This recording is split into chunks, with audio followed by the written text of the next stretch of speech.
resti posseduti. Hai guys, balik lagi bersama saya Samsul Film. Di video kali ini kita akan membahas sebuah filem bergenre horor supernatural yang berjudul The Pope Exorcist. Filem ini bercerita tentang seorang pastor bernama Gabriel Amor yang mendapatkan tugas untuk mengusir Raja Iblis di dalam tubuh seorang lelaki. Sebelum ke ceritanya, saya enggak bosan-bosan mengingatkan kalau konten ini berisi full spoiler. Jangan lupa untuk like, komen, subscribe dan nyalakan loncengnya ya guys. Tanpa berlama-lama lagi, yuk langsung aja kita ke alur ceritanya.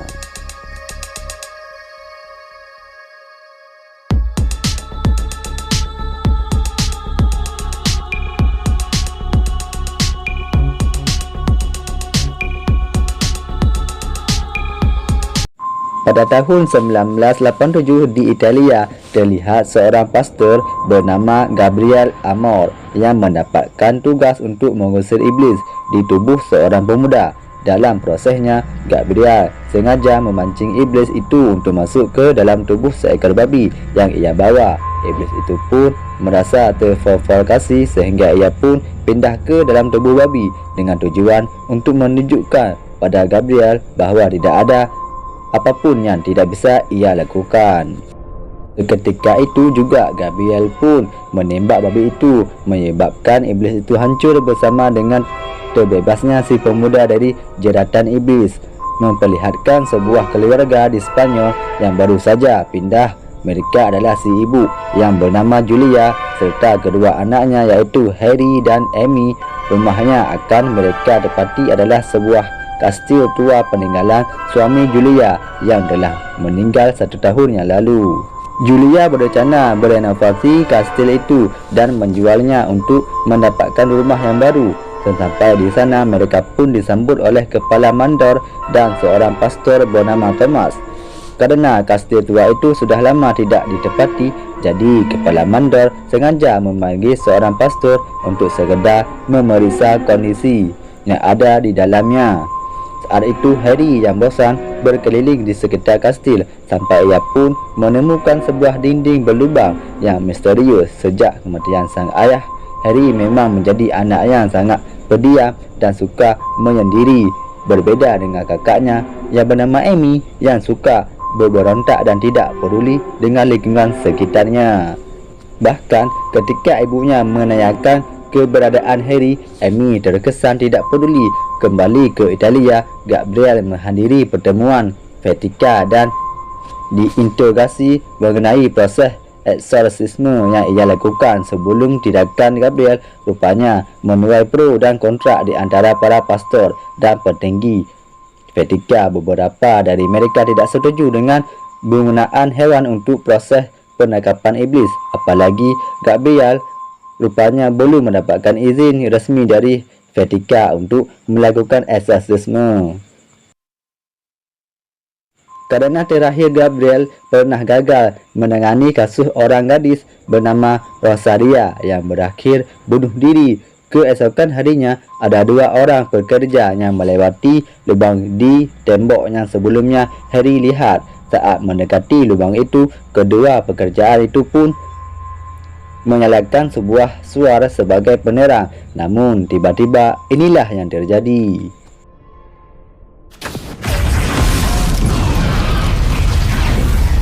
Akibat kecelakaan itu, kepala mandor menarik semua pekerjaan kerana tak ingin kejadian yang sama terulang kembali. Apalagi sejak awal sudah terdengar desak-desuk gosip yang mengatakan kalau kastil itu memang sangat angker. Dugaan itu pun semakin diperkuat dengan kondisi Harry yang tiba-tiba mengalami kejang-kejang sambil berkata bahawa mereka semuanya akan mati.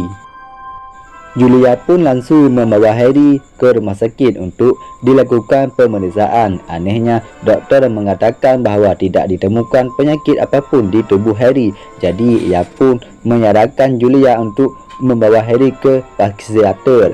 Tanpa rasa curiga sedikit pun, Harry kembali dibawa pulang dan dirawat oleh ibu dan kakaknya.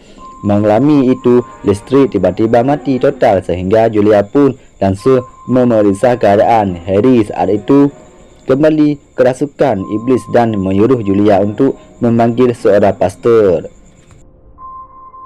Mommy. What the fuck? Julia pun langsung memanggil Pastor Thomas untuk memeriksa keadaan Harry. Begitu masuk ke kamar Harry, Thomas langsung terpental kerana ternyata bukan ialah yang diinginkan oleh iblis itu. Kabar tentang kekuatan iblis itu di tubuh Harry akhirnya sampai di telinga seorang peninggi Vatikan sekaligus guru Gabriel. Kerana tahu tugas itu sangatlah berat, jadi sang guru pun memilih Gabriel untuk menanganinya, sementara ia sendiri akan berusaha mencari informasi lebih lanjut tentang iblis tersebut. Singkat ceritanya, Gabriel akhirnya tiba di Spanyol. Begitu memasuki kawasan kastil, Gabriel dapat merasakan aura yang sangat kuat dari kastil tersebut. Di sana, Gabriel pun disambut oleh Thomas yang ternyata sudah lama menjadi penggemarnya. Thomas pun langsung mengantarkannya Gabriel ke kamar Harry untuk melihat keadaan. Seperti biasanya, Gabriel selalu bersikap tenang sambil memeriksa apakah Harry benar-benar dirasuki iblis atau tidak. Setelah memeriksa, Gabriel pun memulai percakapan dengan si iblis dan menyadari bahawa iblis itu sangatlah kuat. Buktinya semua trik Gabriel sudah diketahui oleh si iblis. Bahkan iblis itu juga mengetahui semua informasi tentang Gabriel. Tiba-tiba saja Harry merasa mual dan ia pun memuntahkan seekor burung merah yang membuat Gabriel sangatlah terkejut. Menyadari musuhnya kali ini tidaklah mudah, Gabriel pun membutuhkan dukungan dari Julia dan Thomas untuk mengusir iblis tersebut. Pertama-tama, Gabriel perlu mengetahui apanya melatar belakangi iblis itu sampai masuk ke tubuh Harry. Julia pun bercerita bahawa Harry memang mengalami trauma berat sejak kematian ayahnya. Ia menjadi anaknya pendiam dan menutup diri dari orang lain. Kelemahannya jiwa itulah yang menjadi celah bagi si iblis untuk menguasai tubuh Harry. Kini Gabriel membutuhkan nama iblis itu agar mereka bisa memulai proses eksorsisme, mengingat ia adalah iblis yang sangat kuat. Jadi perjuangan untuk mengusir si iblis akan sangatlah berat.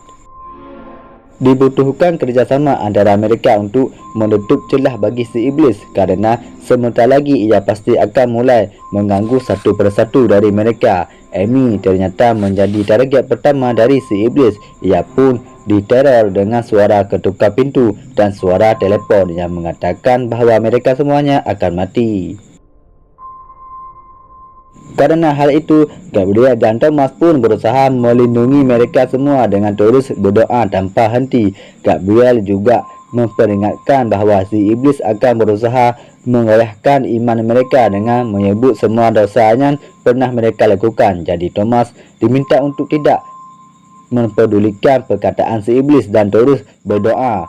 Rupanya semua itu belum cukup untuk melawan iblis tersebut. Gabriel malah dihantui oleh Rosaria, gadis yang dahulu dibunuh diri karena kesalahan. Tak sampai di situ, si iblis juga memprovokasi Thomas dengan mengungkapkan dosanya yang telah lalu, di mana ia telah meniduri anak-anak dari jamaatnya sendiri. Tidak seperti Gabriel yang berusaha tenang, Thomas langsung terpancing mendengar hal itu sehingga ia pun langsung menyerang Harry. Setelah gagal untuk yang kesekian kalinya, Thomas dan Gabriel akhirnya beristirahat sebentar sambil bertukar cerita satu sama lain. Thomas menceritakan tentang masa lalunya di mana ia dahulu tidak bisa menikahi wanita yang sangat ia cintai kerana ingin mewujudkan impiannya menjadi seorang pastor.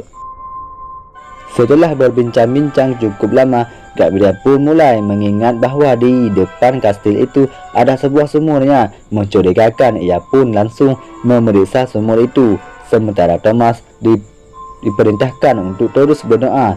Saat itu Gabriel pun menemukan sumur yang telah tersegar dengan simbol Vatikan, dan saat dibuka terdapat begitu banyak kerangka tulang berulang manusia yang terkubur di sana. Aksi Gabriel juga membuat si iblis marah besar sehingga ia pun mulai meneror semua orang yang ada di dalam rumah tersebut. Mulai dari Thomas yang telinganya digigit oleh Harry, lalu Amy yang dikejar-kejar oleh suara ketukan dan Julia yang juga dihantui oleh mendiang suaminya. Gabriel pun langsung masuk ke dalam rumah dan menyelamatkan Julia serta Amy. Menyadari bahawa situasinya semakin buruk, ia pun menyarankan agar Julia dan Amy tidur di ruangan berdoa untuk sementara waktu. Setelah situasinya mulai kondusif, barulah Gabriel mengajak Thomas untuk memeriksa apa yang ia temukan sebelumnya. Saat diperiksa, sumur itu ternyata terhubung dengan sebuah ruangan bawah tanah yang sebelumnya diintip oleh Harry di awal filem. Di balik lubang itu ternyata ada sebuah ruangan rahasia berisi kerangka manusia yang terkurung. Bersamaan dengan terbongkarnya semua itu, guru Gabriel tiba-tiba jatuh sakit, seolah-olah ia juga merasakan besarnya bahaya yang sedang dihadapi oleh Gabriel. Sementara itu, Gabriel dan Thomas kembali menemukan kerangka mayat seorang pengusir iblis yang terkena. Yang di pangkuannya ada sebuah buku. Buku itu berisi tentang cerita beberapa malaikat yang diusir dari surga kerana tidak patuh pada perintah Tuhan. Sekitar 200 malaikat dijatuhkan ke bumi dan salah satunya diduga terjatuh ke kastil tersebut. Dari situlah mereka menyadari bahawa kastil tua itu bukanlah kastil biasa, melainkan sebuah tempat yang dijadikan penjaga bagi Raja Iblis. Namun, renovasi yang dilakukan rupanya membuat Raja Iblis terbebas dan akhirnya masuk ke dalam tubuh Harry. Dan ternyata nama sang Raja Iblis itu adalah Admedeus. Dengan ketahuinya nama Raja Iblis, maka Gabriel dan Thomas bisa segera memulai proses eksorsisme. Namun tiba-tiba Thomas teringat tentang kata-kata si Iblis pertama kali yang ingin dibawakan seorang pastor. Rupanya Raja Iblis itu berencana untuk merasuki tubuh Gabriel agar ia bisa masuk ke dalam Vatikan dan menghancurkan semua gereja yang ada di sana. Sebelum menghadapi Raja Iblis, Gabriel dan Thomas pun melakukan pengakuan dosa pada Tuhan. Gabriel pun mencerita tentang keegoisannya saat menjadi anggota militer yang menyebabkan semua rekan-rekannya meninggal dunia. Selain itu, Gabriel juga menceritakan tentang Rosaria, di mana ia adalah seorang wanita yang diduga kerasukan iblis. Namun ternyata Rosaria mengalami gangguan jiwa, jadi bukan pastor yang ia butuhkan, melainkan seorang psikiater. Kesalahan Gabriel itulah yang membuat kondisi kejiwaan Rosaria semakin parah, hingga akhirnya ia pun bunuh diri di hadapan Gabriel. Singkat ceritanya, Gabriel dan yang lainnya pun mempersiapkan diri untuk memulai proses eksorsisme, membaca doa tanpa henti sampai akhirnya Harry pun pingsan. Mereka pun berfikir bahawa semuanya telah selesai. Namun ternyata semua itu hanyalah jebakan dari si iblis. Ia pun menuliskan pesan di perut Harry bertuliskan Tuhan tidak ada di sini. Dan kini Raja Iblis itu juga merasuki tubuh Amy. Satu persatu dari mereka pun diserang. Tujuannya untuk memaksa Gabriel agar mahu menyerahkan jiwanya untuk menyelamatkan mereka semua. Alhasil Gabriel yang tidak sanggup melihat orang lain sengsara akhirnya setuju untuk menyerahkan jiwanya pada Raja Iblis. Setelah perpindahan jiwa itu selesai, Amy dan Harry pun akhirnya sadar. Dengan cepat Thomas pun menyuruh Julia untuk segera membawa kedua anaknya pergi dari tempat itu sejauh mungkin. Dengan sedikit kesadaran di tubuhnya, Gabriel pun berniat untuk membunuh dirinya sendiri agar Raja Iblis di dalam tubuhnya juga ikut hancur. Namun rupanya Raja Iblis tidak membiarkan hal itu begitu saja. Ia terus menghalangi niat Gabriel dan membawanya ke ruangan bawah tanah. Tak lama kemudian Thomas pun datang berniat membantu Gabriel. Thomas mengingat semua pesan dari Gabriel dan terus membaca doa untuk menghancurkan pertahanan Admedeus. God is always in our hearts. Focus on the prayer. And now, I adjure you! Admedeus kembali mengungkit dosa Gabriel dan Thomas dengan memperlihatkan wujud mantan kekasih Thomas dan wujud Rosaria. Namun untung saja Thomas dan Gabriel berhasil menghancurkan Admedeus dengan menggunakan peralatan yang mereka miliki. Akhirnya, usai sudah semua perjuangan, Thomas dan Gabriel mengalahkan Asmodeus.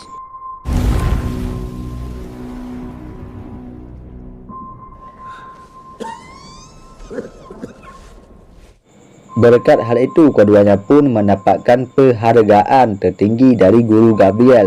Bahkan Gabriel akhirnya ditetapkan menjadi pemimpin Vatikan yang baru.